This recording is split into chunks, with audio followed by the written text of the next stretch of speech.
Hi hello ನಮಸ್ತೆ, welcome to Mamma's ರುಚಿ channel. ಯಾರೆಲ್ಲ ನನ್ನ ಚಾನಲನ್ನು ಇನ್ನೂ ಸಬ್ಸ್ಕ್ರೈಬ್ ಮಾಡ್ಕೊಂಡಿಲ್ಲ ಟಕ್ ಅಂತ ಸಬ್ಸ್ಕ್ರೈಬ್ ಮಾಡ್ಕೊಳ್ಳಿ, ಪಕ್ಕದಲ್ಲಿರೋ ಬೆಲ್ ಐಕನನ್ನು ಪ್ರೆಸ್ ಮಾಡಿ. ಇವತ್ತು ನಾವು ಒಂದು ಹೆಲ್ದಿಯಾಗಿರುವ ವಡೆಯನ್ನು ಮಾಡೋಣ. ಹೆಸರು ಕಾಳನ್ನು ಮೊಳಕೆ ಬರೆಸಿರೋ ಹೆಸರು ಕಾಳಿಂದ ಇವತ್ತು ಸೂಪರ್ ಟೇಸ್ಟಿಯಾಗಿರುವಂತಹ ಹೆಲ್ದಿಯಾಗಿರುವಂತಹ ವಡೆನ ತುಂಬ ಈಸಿಯಾಗಿ ಮಾಡ್ಕೊಳ್ಬೋದು. ಕಡಿಮೆ ಸಮಯದಲ್ಲಿ ಕಡಿಮೆ ಇಂಗ್ರೀಡಿಯೆಂಟನ್ನು ಬಳಸ್ಕೊಂಡು ಮಾಡೋದು ಹೇಗೆ ಅಂತ ಈ ವಿಡಿಯೋದಲ್ಲಿ ನಾನು ತಿಳಿಸ್ತಾ ಇದ್ದೀನಿ. ವಿಡಿಯೋನ ಎಲ್ಲೂ ಸ್ಕಿಪ್ ಮಾಡ್ದೇನೆ ಕೊನೆ ತನಕ ನೋಡಿ. ಈ ವಡೆಗೆ ನಾನಿಲ್ಲಿ 1 ಕಪ್ ಆಗುವಷ್ಟು ಮೊಳಕೆ ಬರೆಸಿದ ಹೆಸರು ಕಾಳು, 2 ಚಮಚ ಕಡಲೆಬೇಳೆ, ಹಾಗೆಯೇ ಒಂದು ಈರುಳ್ಳಿ, ಒಂದು ಮೀಡಿಯಮ್ ಸೈಜಿನ ಈರುಳ್ಳಿನ ತಗೊಂಡಿದ್ದೀನಿ, 2 ಚಮಚ ಆಗುವಷ್ಟು ಅಕ್ಕಿ ಹಿಟ್ಟನ್ನು ತಗೊಂಡಿದ್ದೀನಿ, ಅರ್ಧ ಚಮಚ ಜೀರಿಗೆ, 2 ಹಸಿಮೆಣಸು, ಆಮೇಲೆ ಸ್ವಲ್ಪ ಕರಿಬೇವು, ಹಾಗೆಯೇ ಒಂದು ಅರ್ಧ ಚಮಚ ಶುಂಠಿ ಬೆಳ್ಳುಳ್ಳಿ ಪೇಸ್ಟನ್ನು ತಗೊಂಡಿದ್ದೀನಿ. ಫಸ್ಟು ನಾವಿಲ್ಲಿ ಒಂದು ಮಿಕ್ಸಿ ಜಾರ್ಗೆ ಹೆಸರು ಕಾಳನ್ನು ಸ್ವಲ್ಪ ತರಿತರಿಯಾಗಿ ರುಬ್ಕೋಬೇಕು. ಇದನ್ನು ಹಾಗೆಯೇ ನೀರಿಂದ ಎತ್ಬಿಟ್ಟು ಇಟ್ಟಿರ್ತೀವಲ್ಲ, ಇದೇ ನೀರಿನ ಅಂಶ ಸಾಕಾಗುತ್ತೆ.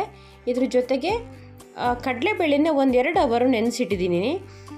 ಆಮೇಲೆ ಹಸಿಮೆಣಸು, ಕರಿಬೇವು, ಜೀರಿಗೆ ಇಷ್ಟನ್ನು ಹಾಕಿಬಿಟ್ಟು ತರಿತರಿಯಾಗಿ ರುಬ್ಕೋಬೇಕು. ನೀರೆಲ್ಲ ಸೇರಿಸೋದಕ್ಕೂ ಹೋಗಬಾರ್ದು. ನೋಡಿ, ಈ ಥರ ರುಬ್ಕೊಂಡ್ರೆ ಸಾಕು. ಸ್ವಲ್ಪ ಬೇಳೆ ಕಾಣಿಸ್ತಾ ಇದೆಯಲ್ಲ, ಇಷ್ಟು ಇರಬೇಕು. ನುಣ್ಣಗೆ ರುಬ್ಕೊಂಡ್ರೆ ಅಷ್ಟು ಚೆನ್ನಾಗಿ ಆಗೋದಿಲ್ಲ. ಇವಾಗ ರುಬ್ಬಿರೋ ಮಿಶ್ರಣನ ಒಂದು ಪಾತ್ರೆಗೆ ಹಾಕ್ಕೊಳ್ಳೋಣ. ಇದ್ರ ಜೊತೆಗೆ ನೀವು ರುಬ್ಬದೇ ಇರೋ ಹೆಸರು ಕಾಳನ್ನು ಸ್ವಲ್ಪ ಸೇರಿಸ್ಕೊಂಡ್ರು ಕೂಡ ಚೆನ್ನಾಗಿರುತ್ತೆ. ನಾನು ಎಕ್ಸ್ಟ್ರಾ ಎತ್ತಿಡಲಿಲ್ಲ, ಹಾಗೆಯೇ ಎಲ್ಲನೂ ಮಿಕ್ಸಿ ಮಾಡೋದಕ್ಕೆ ಹಾಕ್ಕೊಂಡಿದ್ದೀನಿ. ಸ್ವಲ್ಪ ಹಾಕಿದರೆ ಅದು ಕೂಡ ಸಿಗುತ್ತಲ್ಲ ಬಾಯಿಗೆ, ಅದು ಚೆನ್ನಾಗಿರುತ್ತೆ. ಸ್ವಲ್ಪ ವೇಸ್ಟ್ ಮಾಡ್ದಂಗೆ ಎಲ್ಲನೂ ಹಾಕ್ಕೋಬೇಕು. ನಂತರ ಈರುಳ್ಳಿನ ಒಂದು ಸ್ವಲ್ಪ ಜಾಸ್ತಿನೇ ಹಾಕ್ಕೊಂಡಿದ್ದೀನಿ. ನಿಮಗೆ ಈರುಳ್ಳಿ ಕ್ವಾಂಟಿಟಿ ಸ್ವಲ್ಪ ಕಡಿಮೆ ಬೇಕು ಅನಿಸಿದ್ರೆ ಸೇರಿಸ್ಕೊಳ್ಬೋದು, ಸಣ್ಣ ಈರುಳ್ಳಿನ ಸೇರಿಸ್ಕೊಳ್ಬೋದು.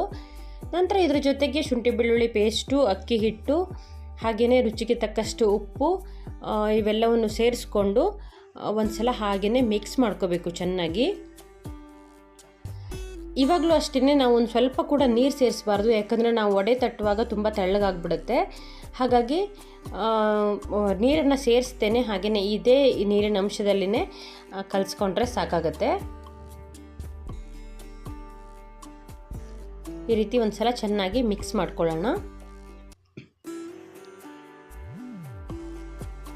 ನೋಡಿ, ಈ ಹದ ಇರಬೇಕು. ನಾನು ಕೈಯಲ್ಲಿ ಚೆನ್ನಾಗಿ ಕಲಿಸ್ಕೊಳ್ತಾ ಇದ್ದೀನಿ. ಇಷ್ಟು ಗಟ್ಟಿಯಾಗಿದ್ದರೆ ಸಾಕಾಗತ್ತೆ. ನೋಡಿ, ಉಂಡೆ ಕಟ್ಟೋದಕ್ಕೆ ಬರಬೇಕು. ನೋಡಿ, ಇಷ್ಟು ಗಟ್ಟಿ ಇರಬೇಕು.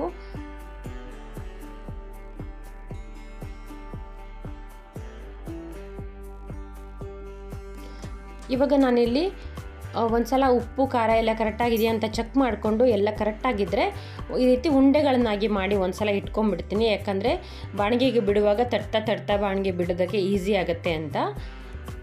ಅಷ್ಟರಲ್ಲಿ ಎಣ್ಣೆನ ಕಾಯೋದಕ್ಕೆ ಇಟ್ಟಿದ್ದೆ. ಆಮೇಲೆ ಈ ರೀತಿ ಅಂಗೈಯಲ್ಲಿ ಈ ರೀತಿ ತಟ್ಟಿ ಬಿಡೋದಕ್ಕೆ ಈಸಿ ಆಗುತ್ತೆ. ಈ ರೀತಿ ತಟ್ಕೊಂಡ್ರೆ ಸಾಕು. ನಾವು ತಗೊಂಡಿರೋ ಹದ ಇದೆಯಲ್ಲ, ಅದು ಕರೆಕ್ಟಾಗಿದೆ. ಇನ್ನೂ ತೆಳ್ಳಗೆ ಮಾಡ್ಕೊಂಬಿಟ್ರೆ ಈ ರೀತಿಯಾಗಿ ವಡೆ ಶೇಪ್ಗೆ ಬರೋದಕ್ಕಾಗೋದಿಲ್ಲ. ಹಾಗಾಗಿ ಸ್ವಲ್ಪ ಗಟ್ಟಿ ಇದ್ರೇ ಒಳ್ಳೆಯದು. ಹಾಗಂತ ತುಂಬ ಗಟ್ಟಿ ಇದ್ದರೆ ವಡೆ ಹಾರ್ಡ್ ಆಗಿಬಿಡುತ್ತೆ ತುಂಬ. ಇವಾಗ ಸಾಫ್ಟಾಗೂ ಕೂಡ ಇದೆ, ಹಾಗೆಯೇ ಕ್ರಿಸ್ಪಿಯಾಗೂ ಕೂಡ ಬರುತ್ತೆ. ಈ ಹದ ಕರೆಕ್ಟಾಗಿರುತ್ತೆ. 2 ಕಡೆ ನೀಟಾಗಿ ಬೇಯೋದಕ್ಕೆ ಬಿಡಬೇಕು. ಸ್ವಲ್ಪ ಮೀಡಿಯಮ್ ಫ್ಲೇಮಲ್ಲಿ ಬೇಯಿಸ್ಕೊಂಡ್ರೆ ಚೆನ್ನಾಗಿ ಬೆಂದ್ಕೊಳ್ಳುತ್ತೆ. ಈ ಬಣ್ಣ ಬಂದರೆ ಚೆನ್ನಾಗಿ ಬೆಂದಿದೆ ಅಂತ ಅರ್ಥ. ಕ್ರಿಸ್ಪಿಯಾಗಿ ಕೂಡ ಇರುತ್ತೆ, ಸಖತ್ ಟೇಸ್ಟಿಯಾಗಿ ಕೂಡ ಇರುತ್ತೆ. ಮಕ್ಕಳು ಕೂಡ ಈ ರೆಸಿಪಿನ ತುಂಬ ಇಷ್ಟಪಟ್ಟು ತಿಂತಾರೆ. ಯಾಕಂದರೆ ಹೆಸರು ಕಾಳಲ್ಲಿ ಒಳ್ಳೆ ಪ್ರೋಟೀನ್ಸ್ ಕೂಡ ಇರುತ್ತೆ, ಅವ್ರಿಗೂ ಕೂಡ ಈಸಿಯಾಗಿ ಕೊಡ್ಬೋದು. ತುಂಬ ಟೇಸ್ಟ್ ಕೂಡ ಇರೋದ್ರಿಂದ ಮಕ್ಕಳು ಕೂಡ ಆರಾಮಾಗಿ ತಿಂತಾರೆ. ಒಂದು ವೇಳೆ ಹೆಸರು ಕಾಳನ್ನು ನೆನೆಸಿ ಮೊಳಕೆ ಬರೆಸೋದಕ್ಕೆ ಆಗಿಲ್ಲ ಅಂತಂದರೆ ಹಾಗೆಯೇ ಒಂದು ಸ್ವಲ್ಪ 1-2 ಅವರಷ್ಟು ನೆನೆಸ್ಬಿಟ್ಟು ರುಬ್ಬಿ ಹಾಗೆ ಕೂಡ ಮಾಡ್ಕೊಳ್ಬೋದು.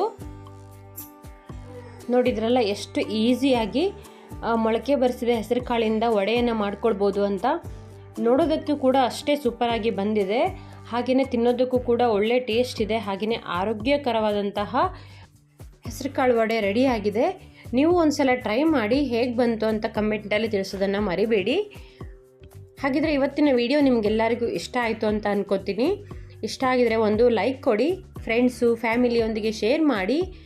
ನನ್ನ ಚಾನಲನ್ನು ಯಾರೆಲ್ಲ ಇನ್ನೂ ಸಬ್ಸ್ಕ್ರೈಬ್ ಮಾಡ್ಕೊಂಡಿಲ್ಲ ದಯವಿಟ್ಟು ಸಬ್ಸ್ಕ್ರೈಬ್ ಮಾಡ್ಕೊಳ್ಳಿ. ಒಂದೊಳ್ಳೆ ರೆಸಿಪಿಯೊಂದಿಗೆ ಮತ್ತೆ ಬರ್ತೀನಿ. Thank you for watching. Have a nice day.